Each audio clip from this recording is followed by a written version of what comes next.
말씀으로 시작하는 축복의 하루, 오늘은 7월 9일 수요일입니다. 우리에게 주신 하나님 말씀은 디모데 전서 1장 12절부터 마지막 20절까지의 말씀 함께 합독하도록 하겠습니다. 나를 능하게 하신 그리스도 예수 우리 주께 내가 감사함은 나를 충성되이 여겨 내게 직분을 맡기심이니 내가 전에는 비방자요 박해자요 폭행자였으나 도리어 긍휼을 입은 것은 내가 믿지 아니할 때에 알지 못하고 행하였습니다. 우리 주의 은혜가 그리스도 예수 안에 있는 믿음과 사랑과 함께 넘치도록 풍성하였도다.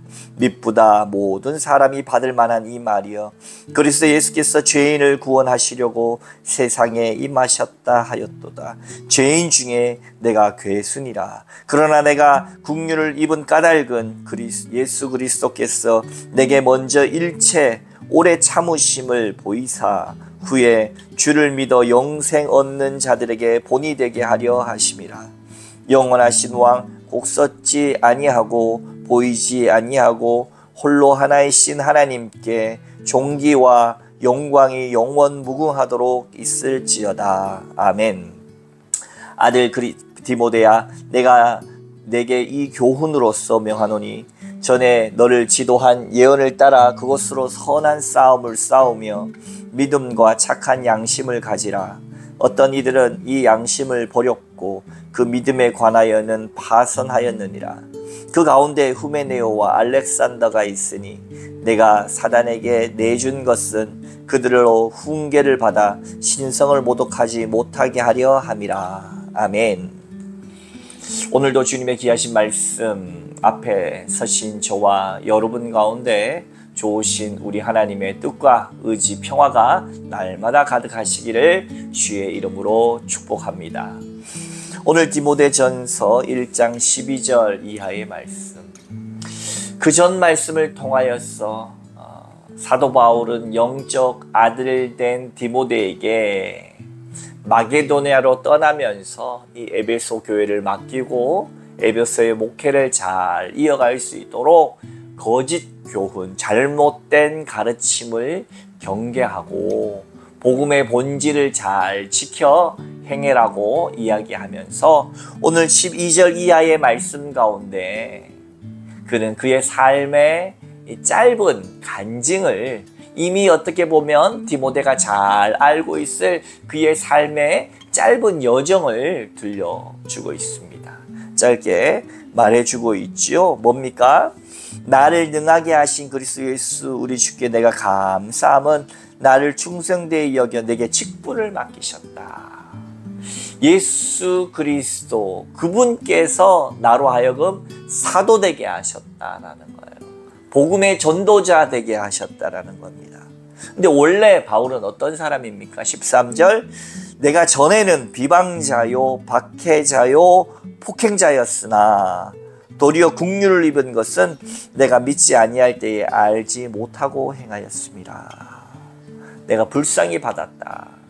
사실 예수께서 나를 충성되이 여기서 이렇게 전도자로 직분이요 사도로 세우셨지만 전에는 내가 어떤 사람이었어요? 비방했다. 예수 믿는 사람들을 비방했고 전에는 내가 어떤 사람이었습니까? 예수 믿는 사람들을 박해했고 전에는 내가 어떤 사람이었습니까? 예수 믿는 사람들에게 폭행자였다. 폭력을 쓰면서 스데반 집사를 돌로 쳐 죽이는데 옷을 맡아주는 아주 앞장서는 청년 중에 하나였고 책임자였다는 거예요. 그 열심이 얼마나 대단했던지 대제사장으로 하여금 공문을 받아가지고 말이에요. 이 외국까지 나가서 이 디아스포라 흩어진 그리스도인들까지 잡아와서 처형하려고 하는 정도의 굉장한 열심과 굉장한 학식과 굉장한 정말 예수 그리스도를 믿는 그리스도인을 폭행하는 사람이었다라는 겁니다.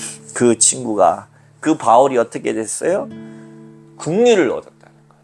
그 이유는 바로 내가 몰라서 그랬다. 무지합니다. 예수님도 십자가에 못 박혀 죽으실 때에 주여 저들을 용서해 주세요. 알지 못하고 저렇게 하는 겁니다. 내가 누군지 알지 못하고 내가 하나님의 아들이라는 걸 알지 못하고 그저 자기 욕심에 눈멀어서 나를 십자가에 못 박아 죽게 만드는 저들을 용서해 달라고 예수님에는 큰 사랑을 베풀어 주신 분이죠.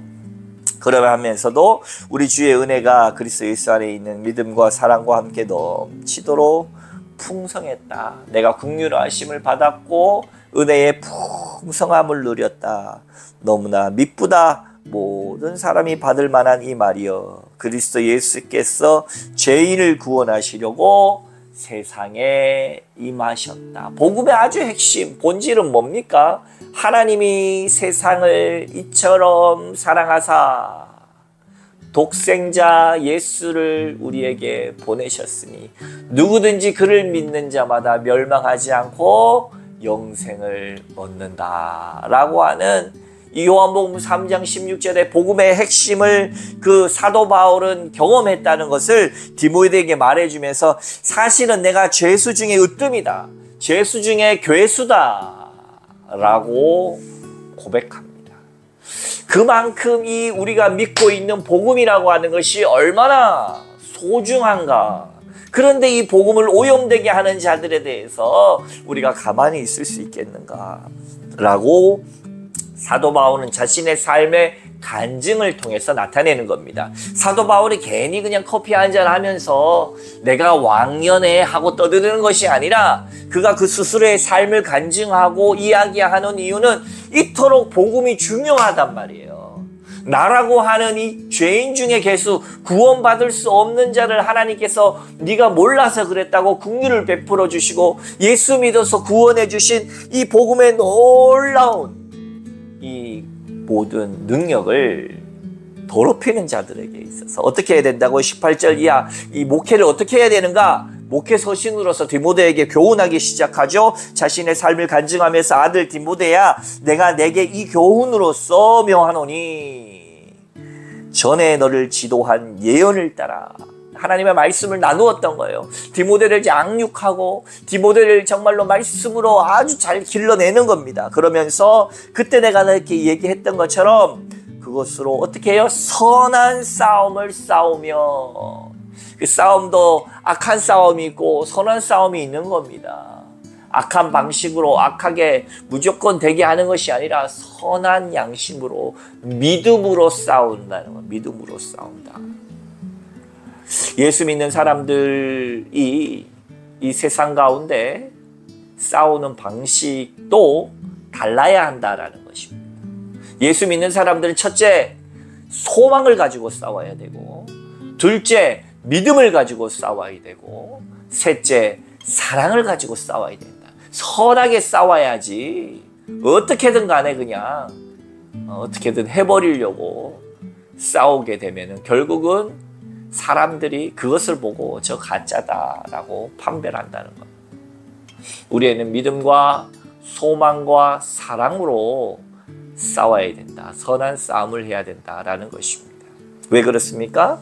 그것을 통하여 하나님의 모습, 믿는 자의 모습을 잘 드러내야 하기 때문입니다. 그래서 소망 가지고 싸운다라고 하는 것은 이 분노와 화를 통해서 싸우지 않는 것입니다. 뭡니까? 분노와 화를 통해서 싸우면 증오심과 미움과 살인으로 가게 되는 겁니다. 폭력으로 가게 되는 겁니다. 우리의 믿는 사람들은 저들이 알지 못하기 때문에 그렇습니다 라고 하듯 예수님의 마음을 닮아서 싸우기는 싸워야 합니다. 왜? 악을 용납할 수는 없기 때문입니다. 그러나 소망을 가지고 즐거움을 가지고 싸워야 돼. 즐겁게 싸우는 사람은 오래 싸울 수 있고 잘 싸울 수가 있어요. 그러나 분노의 힘으로 싸우는 사람은 오래 가지 못하고 스스로를 상하게 한다.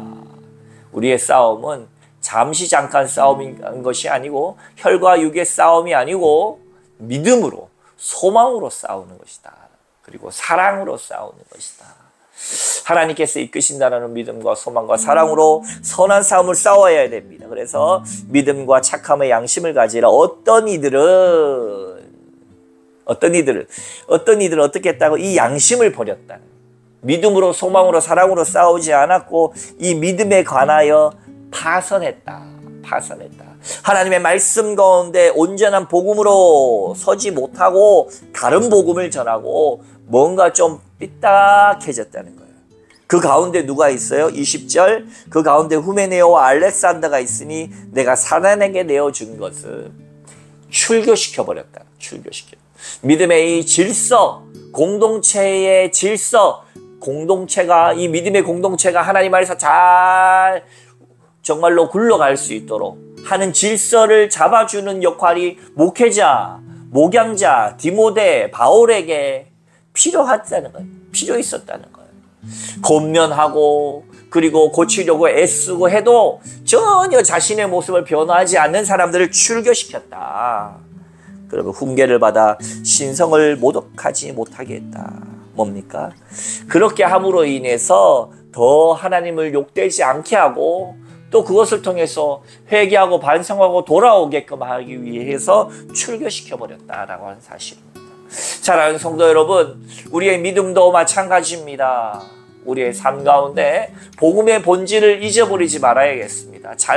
자칫 잘못하면 다른 복음, 악한 복음, 이단에 빠져서 교회를 혼란스럽게 하는 경우가 교회 안에는 왕왕 있어요. 신천지가 요즘에 특별히 그렇지요.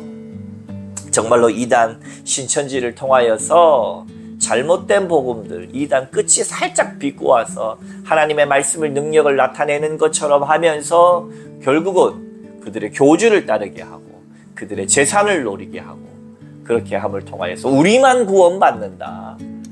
우리만 구원받는 게 아니죠. 예수 믿는 모든 사람이 다 구원받습니다. 그 복음의 본질에서 벗어났어 자기만 특별한 유대인적 선민 사상을 통하여서 사람들을 속이고 그것들을 통하여 교주를 높이고 예수 그리스도 보다가 잘못된 복음을 통하여서 나중에는 그 수와 그 물량을 이용해 가지고 정치에 개입하고 그것이 다 지금 신천지의 모습들이 나타나고 있지 않습니까? 통일교도 지금 그런 식으로 로비를 한 것이 나타나고 있지 않습니까? 사랑하는 성도 여러분, 우리의 믿음을 온전히 지켜가고 잘못된 것에 대해서 교훈하고 우리가 싸우더라도 선한 싸움을 잘 이겨내시기 바랍니다. 내가 내 혈기나 내 모습이 아니라 하나님 주신 믿음으로 내게 주어진 선한 싸움을 통하여 나를 구원하신 예수, 죄인 중에 개수 같은 나를 긍휼히 여기신 예수님을 위하여 오늘 이 하루도 복음에 매진하시는 저와 여러분 되시길 주님의 이름으로 축원합니다. 함께 기도하겠습니다. 거룩하신 하나님 아버지, 바울은 자신의 삶을 간증하면서 전에는 박해자요 폭력자였지만 이제는 사도된 본인의 모습을 통하여 복음이 얼마나 소중하고 중요한가, 이것을 흩트리는 자들을 경계하고 새롭게 하며 복음의 본질을 지켜갈 것을 바울에게 목회자로서 사역자로서 다시 한번 강조하였듯이 하나님, 우리의 믿음의 본질, 믿음의 선한 싸움을 아름답게 해갈 수 있도록 주님, 오늘 하루도 우리를 주 예수 그리스도의 안에 아버지 똘똘 묶어내며 믿음 가운데 정직하고 바른 길을 갈 수 있도록 축복하여 주시옵소서. 감사드리며 예수님 이름으로 간절히 기도하옵나이다. 아멘.